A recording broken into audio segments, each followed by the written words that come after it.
নমস্কার, আপনারা কেমন আছেন? কণিকাজ ডেইলি লাইফ নতুন আরও একটি ব্লগে সবাইকে স্বাগত জানাই।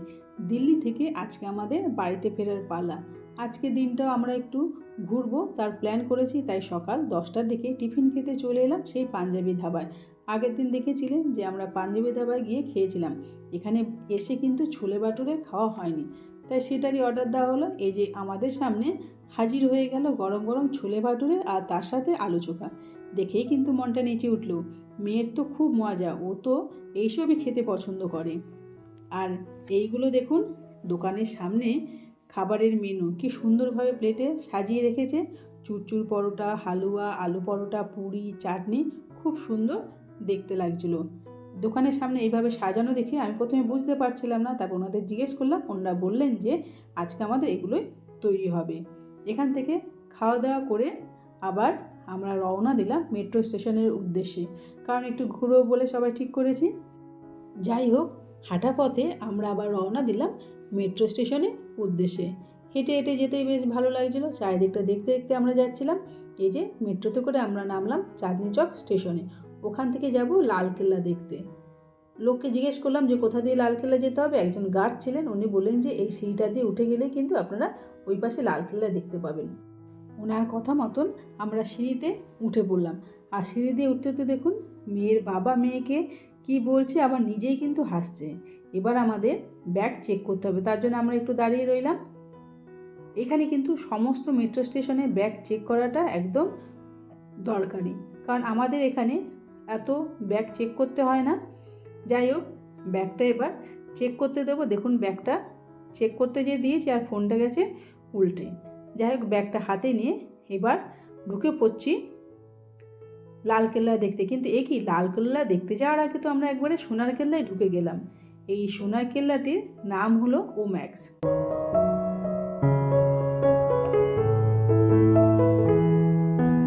চাঁদনি চকের এটা একটা বড় শপিং কমপ্লেক্স। এত সুন্দর দেখতে, আমি তো চারদিকটা ঘুরে ঘুরে দেখছিলাম আর এর ভেতর থেকে বেরোতে একদম ইচ্ছা করছিল না।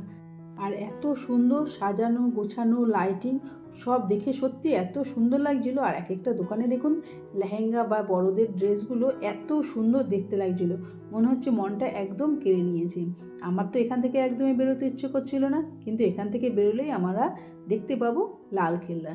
এবার যেতে যেতে দেখুন একদম বেরোনোর ঠিক আগেই ওপরটা এত সুন্দরভাবে ডিজাইন করা, যেটা দেখে কিন্তু আমি অবাক হয়ে গেছিলাম। আপনাদেরকেও দেখিয়ে দিচ্ছি যে কত সুন্দরভাবে ডিজাইনটা তৈরি করা হয়েছে। আর প্রত্যেকটি দোকান এত সুন্দরভাবে সাজানো গোছানো, মানে নিজের চোখে না দেখলে কিন্তু একদমই বিশ্বাস করা যায় না। এই যে দেখুন ওপরটা আপনাদেরকে দেখিয়ে দিচ্ছি কত সুন্দর ডিজাইন করা। এবার খুব কষ্ট হচ্ছিল এখান থেকে বেরোতে, কিন্তু এখান থেকে তো বেরোতেই হবে। দেখুন বেরিয়ে যাওয়ার পরেও কিন্তু আমি ভিডিও করছি, কারণ এত সুন্দর দেখতে লাগছিল। আর এত বড় একটা শপিং কমপ্লেক্স চোখে না দেখলে কিন্তু বিশ্বাসই করা যায় না। এবার বাইরে বেরিয়ে এসে দেখুন কত সুন্দরভাবে এখানে সাজাচ্ছে। এবার আমরা কোন দিক দিয়ে লালকেল্লায় যাব তাই একটু ওনাদেরকে জিজ্ঞেস করা হচ্ছিল। ওনারা কিন্তু ঠিকঠাক বলে দিয়েছিল যে এই রাস্তাটা পেরোলেই কিন্তু খানিকটা হেঁটে গেলেই আপনারা দেখতে পাবেন লালকেল্লা। সেইভাবে আমরা হাঁটতে লাগলাম। দেখুন যেতে যেতেও কিন্তু আমি এটাকে ভিডিও করছি, খুবই সুন্দর লাগছিল দেখতে। এবার আমরা রাস্তা ধরে বেশ খানিকটা হাঁটতে শুরু করলাম। ওই শপিং কমপ্লেক্স থেকে বেরোতে কিন্তু একদমই মন চাইছিল না, কিন্তু কি হবে, যেতে তো আমাদের হবেই। সেজন্য অনেক কষ্ট বুকে চেপে রেখে টুকটুক করে আমরা এবার হাঁটতে শুরু করলাম। দেখুন যেতে যেতে রাস্তার দুপাশে কত সুন্দর ফুলের দোকান, আর এক একটা মালা এত সুন্দরভাবে ডিজাইন করে রেখেছে যেটা চোখে না দেখলে বোঝাই যায় না। দেখুন কত সুন্দরভাবে এটা একটা গোলাপের মালা ছিল, আর মালাগুলো দেখুন কত সুন্দর ডিজাইন করা। এবার আমরা যেতে যেতে দুটো মন্দির দেখতে পেলাম। মন্দিরগুলো বেশ ভালোই লাগছিল।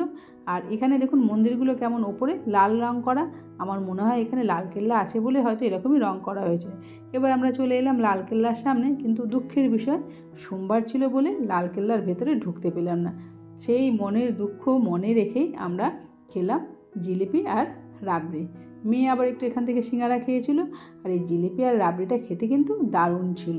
এই জিলিপি আর রাবড়ি খেতে খেতে আমরা চলে গেলাম গুরু তেগ বাহাদুর সিংয়ের গুরুদুয়ারা।